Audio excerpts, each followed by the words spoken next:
इस वक्त मियां नवाज शरीफ बहुत ही मुश्किल हालात के अंदर फंसे हुए हैं और यही वजह है कि नवाज शरीफ ने शहबाज शरीफ से पाकिस्तान मुस्लिम लीग नून की सदारत का ओहदा भी वापस ले लिया है कि अब सारी पार्टी मैं खुद चलाऊंगा, सारे अख्तियारात मेरे पास आ जाएंगे, सारे फैसले मैं खुद करूंगा, सारी डीलें सारे समझौते मैं खुद करूंगा, जिसके भी पाँव पड़ना है, जिसके भी बूट पॉलिश करने हैं, जिसके भी चेरी ब्लॉसम बनना है, जिसकी भी मिन्नत तरला करना है, जिसको जो कुछ करना है वो सारा मैं खुद करूंगा। तुम्हारे बस की बात नहीं है शहबाज शरीफ, तुम अपने वही टोपी ड्रामे जो तुम्हारे होते हैं तुम वही टोपी ड्रामे जारी रखो। तुमने पार्टी का भी बेड़ा गर्क कर दिया, तुमने नून लीग का भी बेड़ा गर्क कर दिया, तुमने रिश्तेदारों का भी बेड़ा गर्क कर दिया, तुमने अजीजों कारब का भी बेड़ा गर्क कर दिया। ना तुम एस्टेब्लिशमेंट के साथ बना सके हो, ना तुम मौलाना फजलुर रहमान के साथ बना सके हो, ना तुम महमूद अचकज़ई के साथ बना सके हो, ना तुम पाकिस्तानी अवाम के दिल जीत सके हो। कहीं से कोई कामयाबी शहबाज शरीफ तुम हासिल नहीं कर सके हो। तो अब तुम इस काबिल ही नहीं हो कि तुम्हें पाकिस्तान मुस्लिम लीग नून का मजीद सदर बनाया जाए ताकि तुम फिर मजीद काम खराब करो। ये ओहदा मैं वापस ले रहा हूं। तो मियां नवाज शरीफ ने ओहदा वापस ले लिया और छोटे मियां तो छोटे मियां हैं, उन्होंने भी नवाज शरीफ को ऐसी यानी कि दिखाई सज्जी है, मारी खब्बी है, उन्होंने अपनी काबीना बढ़ाना शुरू कर दिया है। अब के मेरे ज्यादा जानने वाले हो, मेरे ज्यादा ताल्लुक वाले हो, मेरे साथ ज्यादा खड़े होने वाले हो, उन्होंने पीपल्स पार्टी को मियां शहबाज शरीफ ने खुली छूट दे दी है, खुली वाक दे दी है कि भाई जो ओहदा लेना है,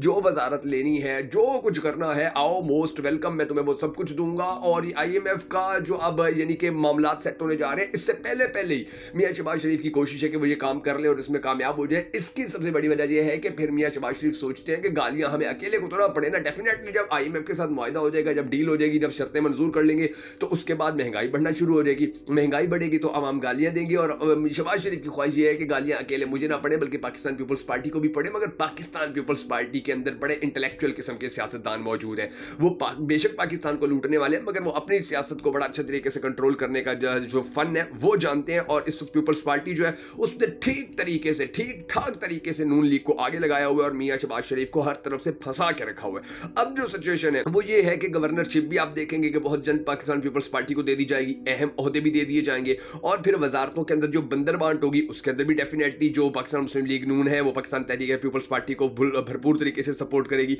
और मियां साहब ने अब आप ये देख लीजिए कि मियां साहब यानी कि पहले पाकिस्तान से बाहर थे, लंदन थे, तो वहां पर उनकी बदनामी पीछा नहीं छोड़ती थी। अब उनके गार्ड के ऊपर भी फर्द जुर्म आयद हो गई है लंदन के अंदर, अंदाजा लगा लीजिए। और मियां साहब गाड़ी के अंदर मौजूद थे कि जिस वक्त ये मामला हुआ और उसके बाद जो गार्ड है उसके ऊपर फर्द जुर्म आयद हुआ। अब ये हुआ क्या था कि ये गाड़ी के अंदर कहीं जाने लगे थे, इशारा बंद था, तो वो एक खातून आई, उसने खिड़की खटखटाई तो नवाज शरीफ ने खिड़की नीचे करवाई, उसके जो ड्राइवर था उसने खिड़की नीचे की, तो उसने कहा जी मैं तो, खातून ने कहा मैं तो बिल्कुल ठीक ठाक हूं लेकिन बात यह है कि तुम बहुत करप्ट हो, तुम बड़े दो नंबर हो। तो उसने ये बात की, वो ड्राइवर था मियां नवाज शरीफ का, उसने उस खातून के चेहरे के ऊपर थूक दिया। अंदाजा लगा लीजिए आप कितने गिरे हुए लोग हैं ये कि उसने उस खातून के चेहरे के ऊपर थूक दिया। और वहां पर लंदन में ये बहुत सख्त किस्म का कानून है इस हवाले से। तो अब आप देखेंगे कि नवाज शरीफ ना पाकिस्तान रहने जोगा है ना ये लंदन जाने जोगा है। लंदन जाएगा मजीद बदनामी होगी, मजीद एहतजाज होगी। पहले भी आप देखें कि लंदन के अंदर नवाज शरीफ के लिए जीना हराम हो चुका था, जितने वहां पर एहतजाज होते थे, जितने वहां पर लोग सड़कों पर निकलकर इसको गालियां देते थे, जितना वहां पर इसके खिलाफ नारेबाजी होती थी। और अब इन्होंने जो खातून के चेहरे के ऊपर थूकने वाली ये हरकत की है तो पूरी दुनिया के अंदर इनकी मजीद बदनामी भी हो रही है। और मियां साहब जो हैं अब वो कहीं के नहीं रहे हैं, इनका जो ड्राइवर था उसके ऊपर फर्द जुर्म आयद हो गई है। अब हालात जो है इनके लिए वो मजीद खराब होते चले जाएंगे आप देखेंगे। और फिर आप ये भी देखिए कि अब जो सऊदी अरब के बड़े बड़े जो अहम ओहदेदार हैं, जो बड़े बड़े वफद है वो पाकिस्तान आ रहे हैं। तो इस वाले से कुछ अहम डेवलपमेंट सामने आई है। इसके अलावा जो शेर अफजल मरवत ने अब बयान दिया था सऊदी अरब के खिलाफ, अब उसके हवाले से बड़ी अहम डेवलपमेंट सामने आई है। इमरान खान ने भी जेल से बड़ा अहम पैगाम पहुंचा दिया है। मौलाना फजलुर रहमान वाली गेम भी दोबारा शुरू हो गई है। ये तमाम जो कुछ अहम तरीन खबरें हैं आज के इस वीडियो के अंदर हम आपको बताने सुनाने जा रहे हैं ताकि आपको अंदाजा हो सके कि पाकिस्तान के अंदर क्या चल रहा है और फिर आने वाले जो कुछ दिन है वो पाकिस्तान के लिए कैसे होंगे। मगर उससे पहले हम सबको अल्लाह तबारक व तआला के हुजूर गिड़गिड़ा कर ये दुआ कर रही है कि हमारे पाक परवरदिगार हमारे मुल्क के हालात के ऊपर रहम फरमा, हमारे मुल्क के हालात को बेहतर कर, पाकिस्तान का अगला वजीर आज़म उस शख्स को बना के इससे पाकिस्तानी कौम बड़ी टूट कर मोहब्बत करती है और वो भी पाकिस्तानी कौम से बड़ी टूट कर मोहब्बत करता है। अगर आप भी हम सबके साथ मिलकर होने वाली इस दुआ में शामिल होना चाहे तो कमेंट सेक्शन के अंदर आमीन जरूर लिख दीजिएगा। और कमेंट सेक्शन के अंदर आपने ये भी जरूर बता देना कि आप आने वाले वक्त के अंदर पाकिस्तान का अगला वजीर आज़म किसको देखना चाहते हैं। मैं मुश्किल हैदर और आप देख रहे हैं आपका मोस्ट फेवरेट चैनल बगा फैक्ट्स। अब नाज़रीन करामी जो सिचुएशन है, जो हालात हैं, जो चीजें हैं वो कुछ इस तरह से चल रही है। मैंने आपको बता दिए कि जो फर्द जुर्म है वो आज हो चुकी है इमरान नवाज शरीफ के ड्राइवर के ऊपर। एहतजाज जो थे वो भी अब लंदन के अंदर मजीद ज्यादा हो जाएंगे अगर ये मियां साहब जो है ये वहां जाएंगे। और फिर शेर अफजल मरवत ने जो इंतहाई घटिया और चीप किस्म का बयान दे दिया कि जी जो रजीम चेंज था उसके अंदर अमेरिका और सऊदिया, यानी कि अमेरिका तो था ही था लेकिन सऊदी अरब भी उसके अंदर शामिल हो गया था। ये कैसे वक्त में बयान दिया कि वजीर खारजा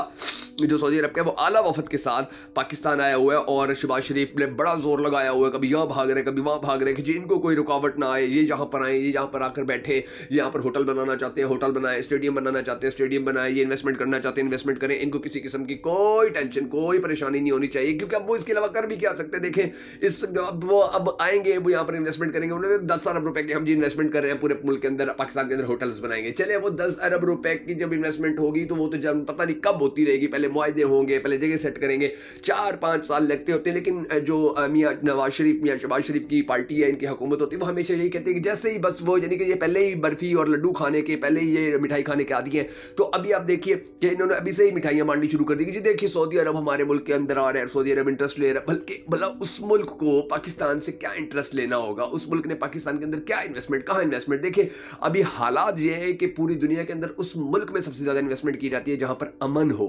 पाकिस्तान के अमन के हवाले से आप भी सब अच्छी तरह जानते हैं, हम भी जानते हैं, और वो जो अरबों खरबों रुपया लगाएंगे वो तो हमसे भी ज्यादा अच्छी तरह जानते हैं, उनकी एजेंसियां हमारे से भी बहुत आगे हैं, तो उनको पता है कि पाकिस्तान के अंदर क्या है। तो ये जो मामलात है, इन मामलात के होते अब ये देख लीजिए कि शहबाज शरीफ जो है वो कभी यहां भागता फिर रहा है, कभी वहां भागता फिर रहा है, और फिर अब ये भी देखिए कि नवाज शरीफ अब कोशिश कर रहे हैं कि नून लीग को और जो हुकूमत चल रही है इनको अलग-अलग रखे, यानी कि अब जैसे राणा सनाउल्लाह ने देखे, उसने कहा है कि जी मियां शहबाज शरीफ जो है वो तो चलो उनकी हुकूमत है, लेकिन हम वादे उस वक्त पूरे करते हैं जब मियां नवाज शरीफ पाकिस्तान का वजीर आजम होता। भाई इससे कोई जाके पूछे कि मियां नवाज शरीफ को पाकिस्तान का वजीर आजम बनने से किसने रोके, जब उसके सारे केसेस खत्म कर दिए गए, जब उसको 2 नंबरी धांधली तरीके से इलेक्शन जितवा दिया गया, जब उसके ऊपर से FIR खत्म कर दी गई, जब वो इश्तिहारी था, भिगोड़ा था, 2 नंबर था, फ्राडिया था, चोर था,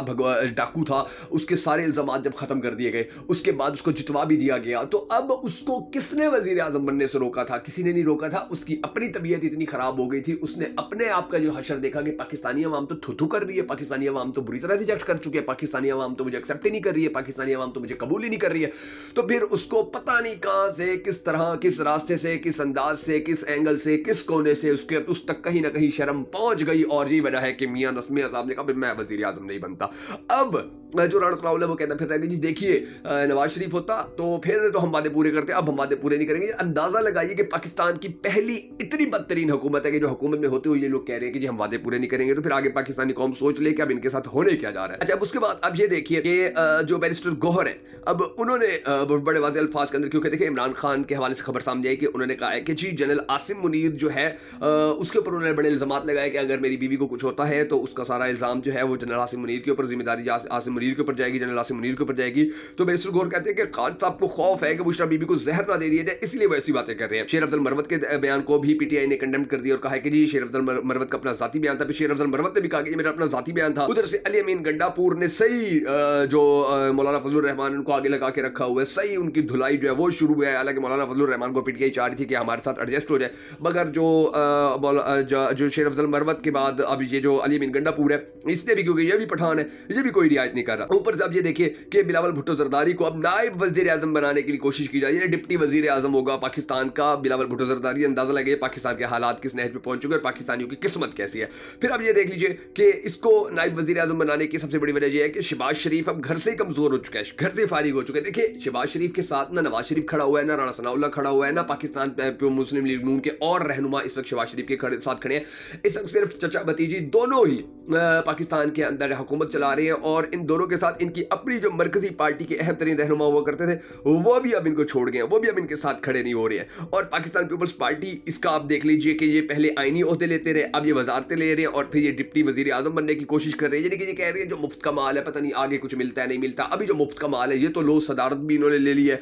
फिर अब ये देखिए इमरान खान ने अब कह दिया कि अलकादिर ट्रस्ट केस के अंदर मुझे गिरफ्तार कर लिया जाएगा साइफर केस के अंदर जैसे मेरी रिहाई होगी, क्योंकि साइफर केस के अंदर कुछ ऐसा है ही नहीं कि मुझे मजीद जेल में रखा जाए। तो जैसे ही साइफर केस से मैं फारिग होऊंगा, मुझे पता है कि इन लोगों ने फिर